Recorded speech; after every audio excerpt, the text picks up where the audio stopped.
myself. Hello and welcome. Thank you so much for taking time out of your day to be here with us today. We're going to explore this concept of cost of turnover. And oftentimes when you work for a larger organization, right, somebody's measuring this and slicing and dicing the data. But those of us that work in smaller organizations don't have that same data set. You're working with a smaller pool of people. So sometimes we lose sight of just how much it's costing you to have this constant churn of team members. And so one of the things that we're really going to pull apart here is the why it happens, and particularly around how clarity in roles and clarity in expectations really drives people's engagement and brings down your turnover.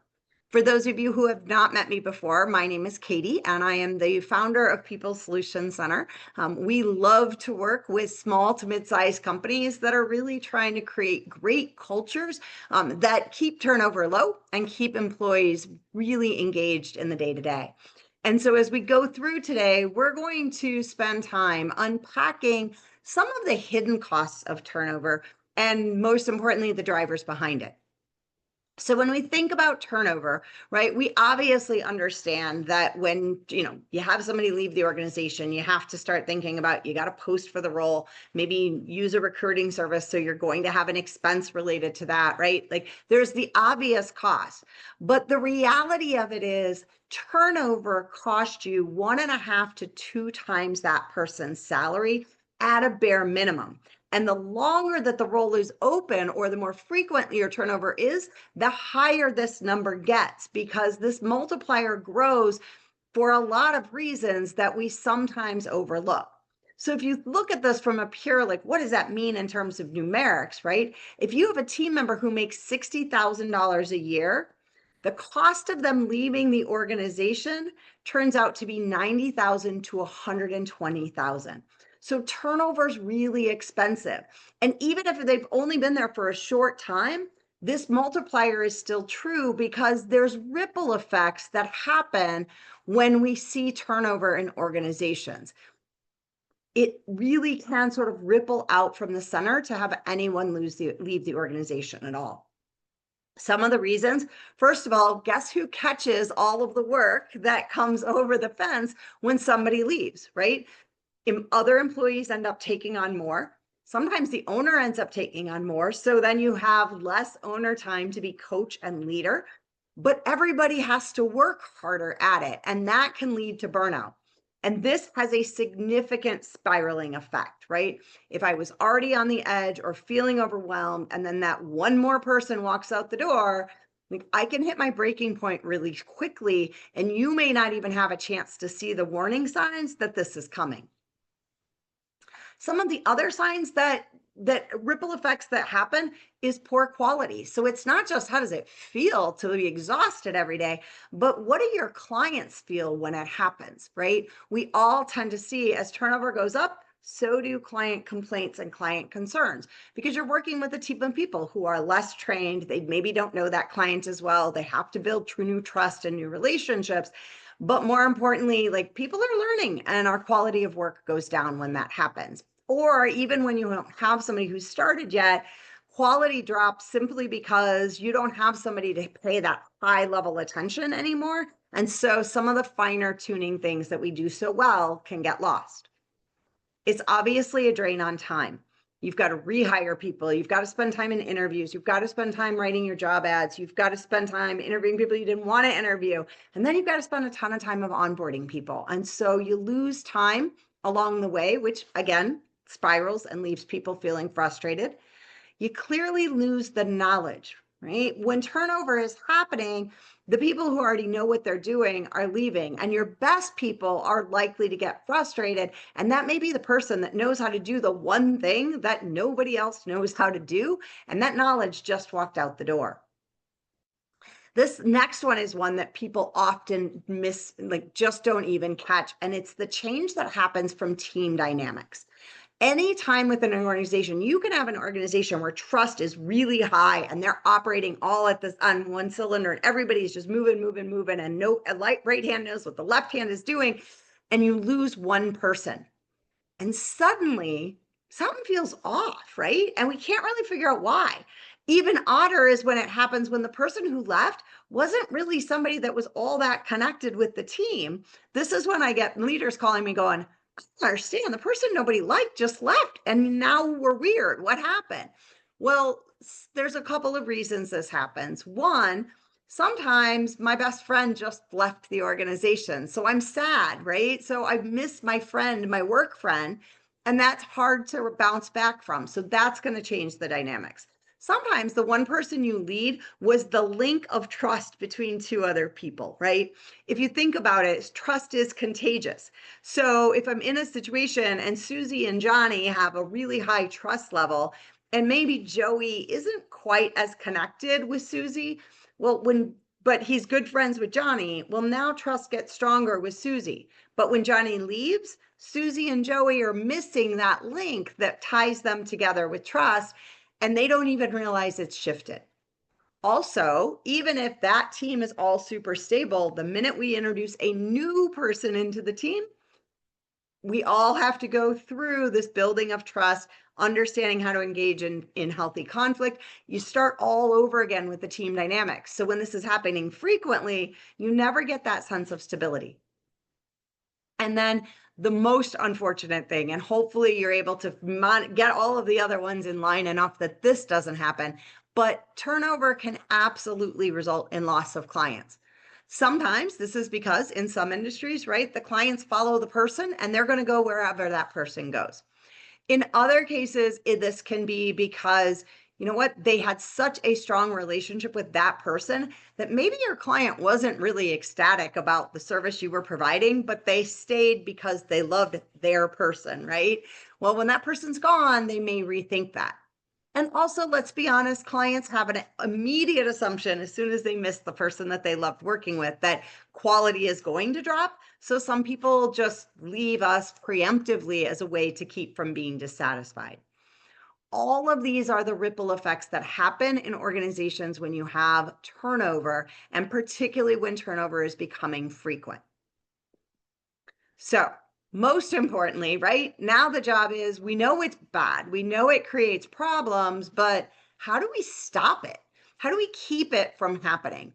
One of the most important things that we can do is create role clarity for people, because people don't quit jobs. They quit a lot of reasons. It's often not the task, it's their manager, or it's they quit the confusion. Most of us do not like to work in chaos every day, right? You can feel it in the team. Like we can go for short periods where everybody's just running around like chickens with their heads cut off. And then sooner or later, like the cracks start to show and we start to realize just how bad it is, right? So it's super important that we get people clarity on what am I supposed to be doing? Why does that even matter? How do I tie to the larger organization? And then how will I know if I'm successful? So role clarity is more than just about I do task A, task B, task C. It's how does that tie together? And then how will I know when I'm doing it well?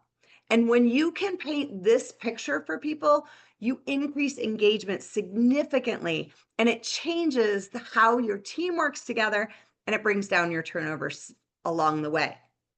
We're going to dive deep into these three areas to talk about how do you accomplish all three of them so that you can have a well-oiled machine.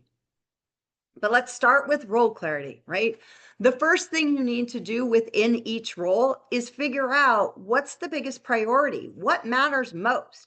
And there needs to be alignment between you and a team member. All of us have had that experience, right? Where you were sure you were crystal clear on the responsibilities of the role, only to find out that that person knew they were supposed to do that thing, but they thought it was like this important in the scheme of it. This will often happen and we're seeing this happen a lot in some industries in the sales positions. Because right when the economy is great, salespeople are all about the lead comes to me, I create the proposal, I get the information out, I talk nicely to the customer, I close the sale, and I move on. Well, when leads aren't just flowing in the door anymore, well, now the salesperson may be responsible for going out and getting those leads and building those networks and finding those referral partners. But if the person who's always been in that role has never had to do that before, it might not occur to them that that is their responsibility. Or maybe it wasn't their responsibility before, but now you need it to be.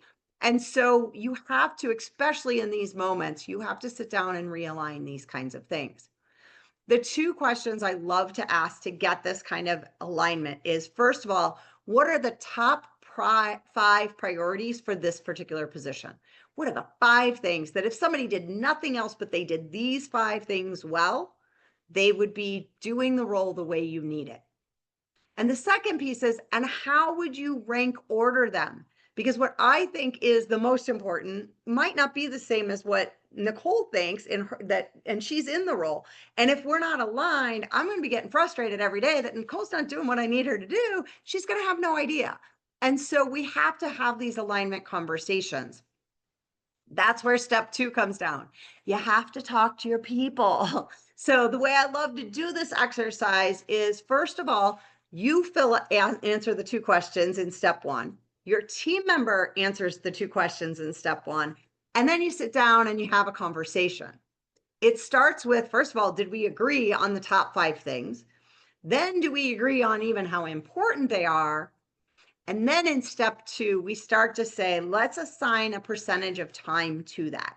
Now, this isn't about having your team member go out and like write check marks on how they're spending their day, but it's about, again, back to that rank ordering. If this is the most important thing I do, it probably should be the thing I spend my majority of my time on, right? If it's something that's like, it's important, but it happens once a year, well, then it's probably a small percentage of your time. But getting the alignment between you and the team member helps ensure they're spending the right time on the right things. Back to my sales example, right? When you need somebody to make this pivot, in the world in which, right, leads just came flooding in the door, nobody had time or the space for that lead generation work. So it was probably 5% of what your salespeople needed to be doing. Now it's closer probably to 20-25%.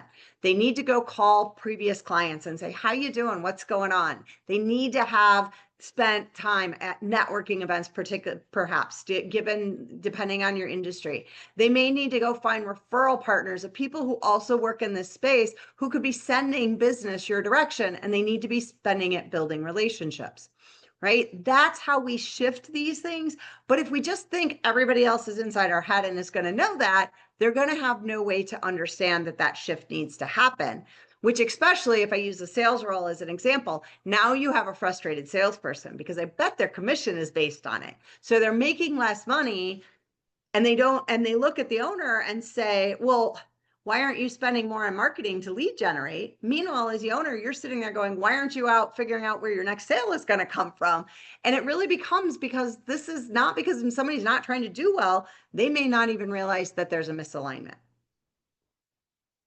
Step three is then about defining not just what the person needs to do, but how do they do it? So it's going that next step. You can't just say, go to networking events, see how that goes, right? You can't just say, hey, go, like you need to go create lead generate.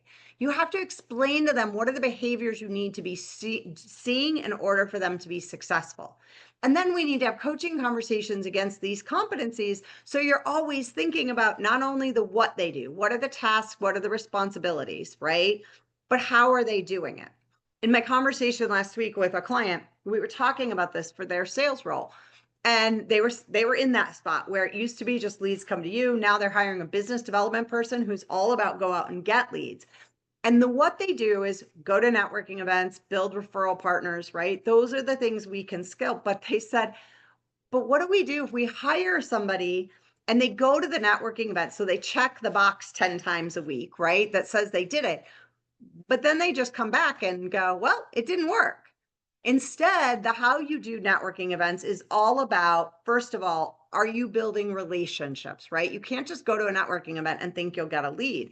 You've got to build long-term relationships. So are they doing follow-up one-on-ones? Are they helping refer the people that they want to refer that to you, right? So are they exhibiting the right competencies to be good at the networking side of it?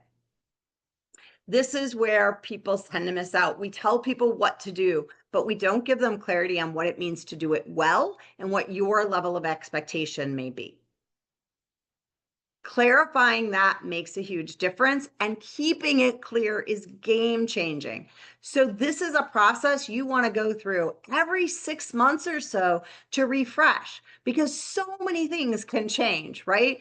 First of all, in 6 months, good chance somebody else left the organization or went out on leave, right? Or has changed roles, and somebody caught what they were responsible for. And we see this happen all the time with organizations. Joey leaves. I catch Joey's work for some period of time. We replace Joey, and most of Joey's work goes back to that role. But there turns out there's something I was just really, really good at. So we decide to leave it with me. But it really isn't my role, right? So now, 2 years down the road, I'm in a role and everybody's like, why is Katie the one that's responsible for that thing? And it all stems back to, well, because 2 years ago, Joey left. So we've got to keep on top of this. Otherwise, we end up in situations where people's roles have morphed and everybody now is back to, well, we all just jump in wherever we want. And that kind of structure really can drive turnover.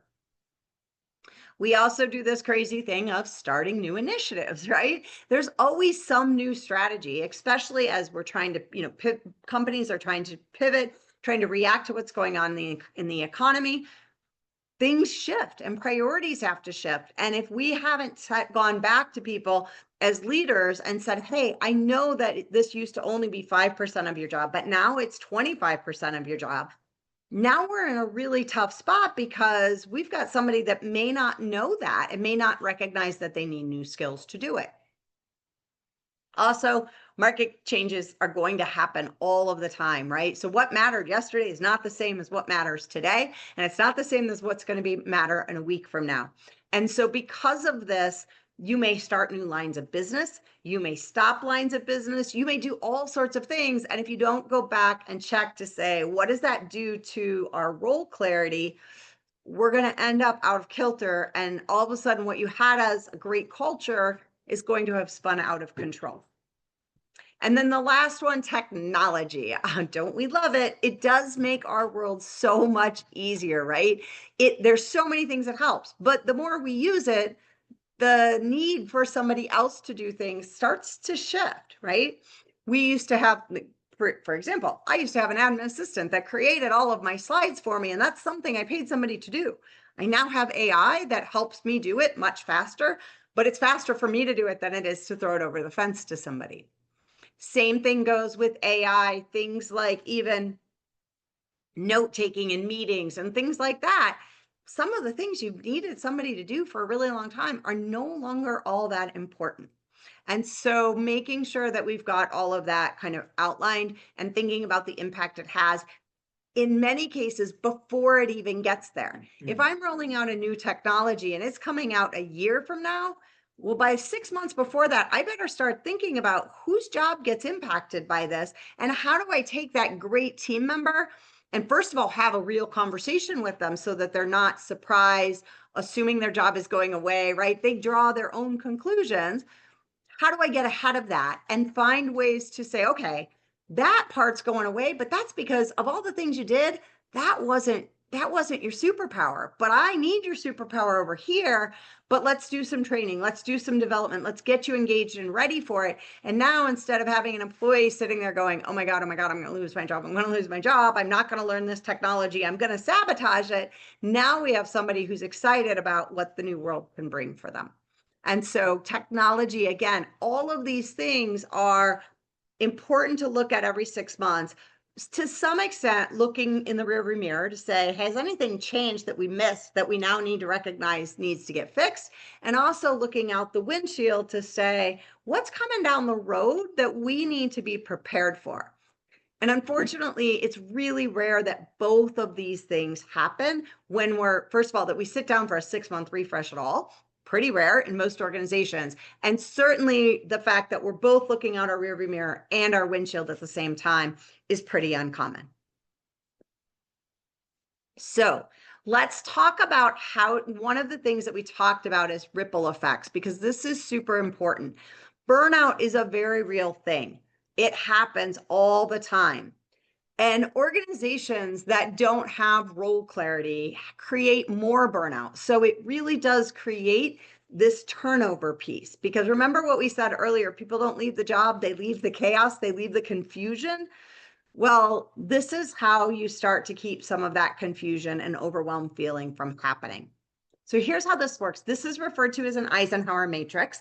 And the idea behind the Eisenhower matrix is that we look at the things that somebody is responsible for and we say, how important is it? And how urgent does it need to be? And the important thing here is aligning with your team member on what is important and what is urgent. And more importantly, think of it not just in general, like this task is always going to be urgent. We can't predict when it's going to happen. But who is that happening to? You don't want the CEO of the company spending a ton of time on things that are urgent and important, because that creates a culture where the CEO is always running around with their hair on fire. And I guarantee you, if your CEO runs around with their hair on fire, then your frontline crew members are running around with their hair on fire too.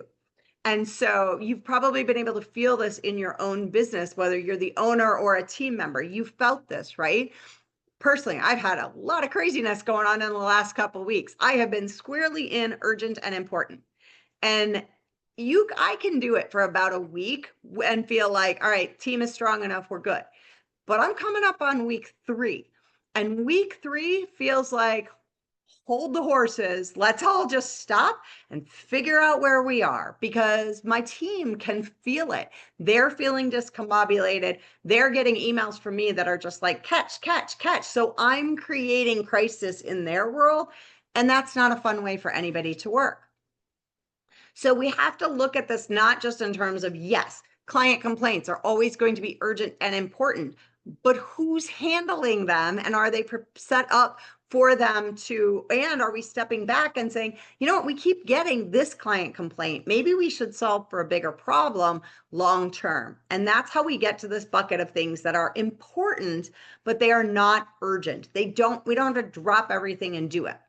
The goal is to get every role in your organization spending as much time as possible in important but non-urgent things. And oftentimes that means we need to step back, look at the forest for the trees, and figure out what's the bigger thing happening. We also need role clarity so that everybody understands who's supposed to do what. And I, as the leader, don't end up in the middle of something that is urgent and important. But gosh, if I trained somebody, I wouldn't have to be the person to do it. Right. And now I, as a leader, can keep the ship a little calmer. I can keep everybody, I can look around and say, hold on a minute. We're all running around like crazy. Stop and look at your swim lane. Do you have something in your swim lane that maybe is, other cases might be urgent and important, but right now, given whatever crisis we're dealing with, it is no longer important. Let's put that on the back seat. Right. I often share the story. I had a team member when I was back in corporate space. I had a team member who had a weekly report that had to be done. She was sure it needed to be published on a weekly basis, and it took her 6 to 8 hours a week to publish this report. And she was completely overwhelmed. She is drowning by the day. She's horribly unhappy, and she's like kind of failing everybody, right? So she and I sat down and we did this exercise. What are all the things that you're working on, and where do they fall? Which bucket are they in? And she had this in urgent and important. It took 6 to 8 hours a week. So, and there was no way she could do it anymore. And it had to be done on Wednesdays, and she couldn't do it in advance of Wednesday. Well, guess what? Sometimes Wednesday goes to hell in a handbasket without any notice. And sure enough, that would happen. And then her whole world would kind of fall apart. So as we're going through this, I'm like, first of all, nothing that takes 6 hours a week should be urgent and important for any role. And particularly, she was in a leadership role, so definitely shouldn't, right? And I said, who's using this report? Oh my gosh, everybody. I'm like, well, who's everybody? She's like, I send it to 50 people. I'm like, okay, well, how often do you get questions on it? Never, but if I didn't send it, they'd be so upset. I'm like, thinking not, but let's find out, right? So this is where we started to say, you know what, maybe this isn't as important as you think it is. And maybe it's not important in the same way as it was. I'm sure it was important when it started, but maybe circumstances have changed. And lo and behold, they had. Part of the reason everybody wanted this big report was, first of all, The staffing in her area was crazy busy. And second of all, the recruiters weren't having success. So people had asked for this report because the business partners did not trust that the work was getting done and that they were making progress. So it was causing their stress level to go up. So guess what we do when our stress level goes up? Somebody should make a report. Report grew out of that and turned into a 6-hour report. Well, the good news is she had fixed a lot of the problems on her team and they were now rocking and rolling. The business partners knew everything was fine. So I said, skip 3 weeks of sending out your report. She's like, Katie, they're going to be so mad. I'm like, anybody that calls you, have them call me. She's like, they're going to be pissed. I'm like, that's okay. Let's see how it goes. 3 weeks went by. Nobody called. Went back to her and I said, did anybody call you? She's like, no, they probably just haven't figured it out yet. And I'm like, well, there's 18 hours of your time that you would have used over 3 weeks that somebody hasn't even figured out you weren't doing. And I said, so here's what I want you to do. Give me the name of the 3 people you think care about that report the most, and I'm going to reach out to them. Then I reached out to all 3 and they were like, she sends a report? I'm like, oh no. So then I reached out to a few more, called 10 people. Almost all of them either said, I didn't know she did it, or I used to read that all the time, but I don't anymore. So guess what? We got rid of the report. She got 6 hours a week back on her life. This is where spending time on this task, like figuring out your Eisenhower matrix, can help role clarity because there are a lot of priorities and people pick up a lot of stuff. So every 6 months, we got to kind of take a step back and take a look and figure out what's changed and what's getting in the way so that we avoid burnout. The next piece of role clarity is something that many of you have heard me talk about before, but it is the magic tool in HR, and yet most people don't know about it. And it's this idea of RACI charts. Team clarity, right? It's one thing for me to know what my job is, but I also have to understand how my job fits into other roles in the organization. And when do I need to collaborate with somebody? When can I just make a decision on my own? RACI charts help make that happen. You define for each process in the organization which roles are responsible for doing the work, who's the final decision maker. So when do you need approval on the work? Who gets consulted? Who do I need to go ask their opinion on? Even if it may not change my final decision, I need input along the way. And then who do I need to inform that a decision has been made or a process has been completed? And when we do this really well, now teams know what's going on in the rest of the organization. So oftentimes when I hear clients tell me there's a lot of turnover and I ask why, and they're like, oh my gosh, we're all operating in a silo.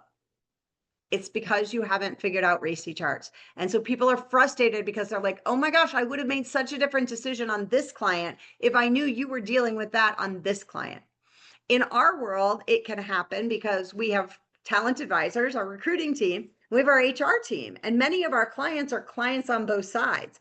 And we have to be really careful that we don't have a situation where Sarah, the talent advisor, is filling a role, but Kat, our senior HR consultant, is working on, an org structure, an HR project, and is unaware that, oh, there was turnover, and so we're filling a new role, so that could impact this particular project, right? And then all of a sudden what will happen is Sarah finds the right candidate. We've got to make an offer. There's some reason we're trying to come up with something new and different. And all of a sudden a fire comes over to Kat's desk of like, I need a compensation review on this job right now. Well, we've known we were going to fill that job for 6 weeks. So how did we not get that done on the front end, right? Even the best teams have it happen, but getting role clarity on what should happen, who needs to be involved, and when in the process it should happen is super important to keeping one team member's crisis from impacting the whole rest of the team. One of my favorite sayings sometimes is, your lack of planning should not create my emergency, right? And that's what happens when we're running in a chaotic world. That's often the problem. Now, it is one of my favorite sayings. I will tell you, my team also would tell you that my lack of planning often creates the emergency on their end. So I ask for grace when it does happen. But we've got to think about that as leaders and make sure that we're really being planful.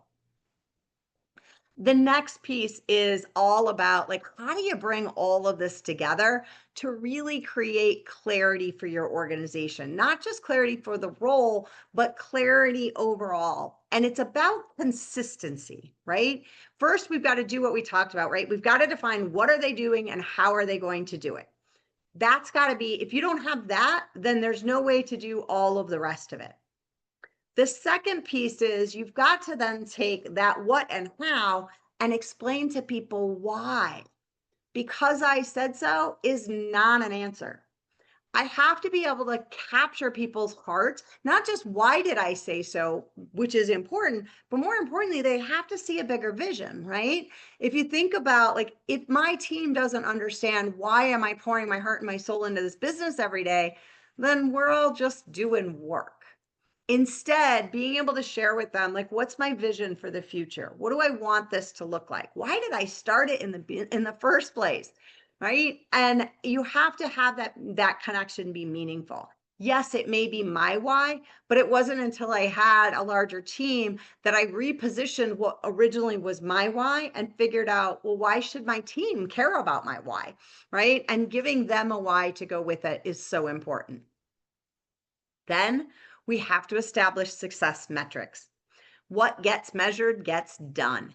And if I can't tell you what it is I need to do in order to be successful, then I'm right back to I'm not clear if I'm doing a good job or not, right? So we're back to lack of clarity. So we need to have SMART goals. Those are specific, measurable, attainable, realistic, and time bound, right? Everybody needs to understand what is it I'm supposed to have accomplished by 6 months, by 12 months, by 18 months, both as an individual and how does it tie to the team. Then you need KPIs or key performance indicators. What am I supposed to do today that if I do that same thing over and over and over again, 6 months from now, my outcomes will be different, right? So a little less than a year ago, I started my own health journey, started working with a health coach, right? And we came up with KPIs that I would measure every day. And I started a streak on my workouts. I just passed day 275 of working out for at least 30 minutes straight. That's a KPI. And I know I might work out this morning and I may not lose a pound tomorrow, right? That's not like I did this today, so it'll work tomorrow. But I sure as heck know if I do it for 275 straight days, I'm going to get healthier, I'm going to feel better, and eventually the weight will come off. Now, it was hard to convince me of that in those first 3 weeks when I'm working out, and the scale isn't moving and the scale isn't moving. But you have to help people see how it ties to the longer term. That's the whole concept behind KPIs. What's the thing I do every day that when I do it, even if it's not a cause and effect, but when I do it, I get results. I'll use this in my own experience, right? We're all going through the same changes in economics, right? So I've set my own KPIs for sales goals because I'm the salesperson in our company. So my job was to say I need 5 outreaches a day, so 25 reach outs a week. Those reach outs are one-on-ones with people from my past, people in my network. Some are clients, some are not. Some have been referral partners. Some are just good people that I like connecting with. None of those phone calls are to call to say, hey, Joe, do you need to hire us today? And I will tell you, none of those conversations have directly resulted in, oh my gosh, I'm so glad you called me today because I need to hire you. But every time I called Joe and Susie and Angie, John and Tim and Sarah would pick up a phone and be like, hey, I was thinking about this and I have a project. So the one call didn't cause the other one, but just the sheer momentum that you get by following a KPI makes a difference. You just got to make sure that everybody's got the right KPIs that align with the what and the how you want them to do it. Right? When I had a salesperson in this role who was doing outward lead generation, every week she needed to go to 10 networking events. She had to have 15 one-on-ones. She needed to schedule, 15 she needed to schedule 15 a week because most of the time when you schedule a one-on-one, it doesn't happen in the week that you scheduled it for, right? So it helped balance out I scheduled 15, but 5 people canceled. Well, that's great. But then where are those other 5 people going to come from this week? So when she was short because she'd taken vacation or everybody else took vacation, she would be actively that week being like, where am I going to go find 5 people I can have a one-on-one with? So it kept her really intentional about how to fix and solve when she was off track before it spiraled out of control. And then most importantly, what do we do for role clarity? We coach, we coach, we coach. We've got to talk to people. We've got to tell them, like, find it out. Where are they at? How are they using their time? Are they feeling connected with the why, right?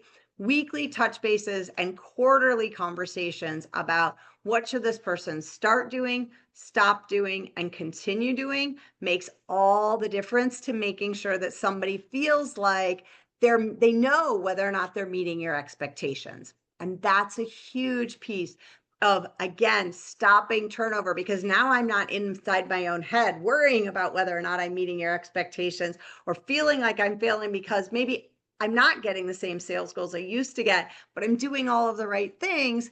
Well, we've got to encourage the right behaviors. At the end of the day, this is one of them. There is not a truer statement when it comes to culture. Every organization has a culture. It's really about whether or not it's the culture you want or the one you allowed to develop. And role clarity is such a key piece to that, that it's game changing. So you've got to spend time building a culture where understanding what I'm supposed to do and how I'm supposed to do it, recognizing how that ties to the bigger vision, and then knowing whether or not I'm meeting those expectations is just a part of daily life in your organization. And when you do that, people will get engaged. They will invest in time, energy, and passion for you. And suddenly your turnover goes way down. Because when somebody's having a bad day or maybe a bad week or maybe even a bad month, somebody looks around and goes, hey, Susie's really struggling. I should check in. And then Susie says, well, I don't know what I'm doing, blah, blah. And that team member, instead of going, yeah, doesn't this place stink? Says, well, have you had a conversation with our leaders? Because I'm sure they can help us. And that's what you need to have happen in order to stop turnover. So thank you so much for taking time out for this. We will stop the recording and take questions offline so that people have a chance to ask them. But in the meantime, I want to offer to all of you, whether you're live or you're on the recording, you're watching the recording, anyone who attends one of our webinars is automatically eligible for our free HR strategy session. This is an hour with me where we can talk about what are the challenges that you're running into, either with this topic or just your HR culture in general. Maybe you're saying, like a client just said to me the other day, Katie, I feel like my view of HR is way narrower than your view of HR. And then we started talking about all these kinds of things that we do for clients, and they were like, I didn't know any of that was HR. So it's a really good opportunity to understand what can you do to make the people side of your business as strategic and high functioning as the day-to-day operations of your business. So reach out to us. Nicole will also follow up with each of you to get that HR strategy session scheduled. Reach out to us at hr@peoplesolutionscenter.com, and let's get that scheduled and have a great conversation going forward. Thank you all so much and have a fantastic day.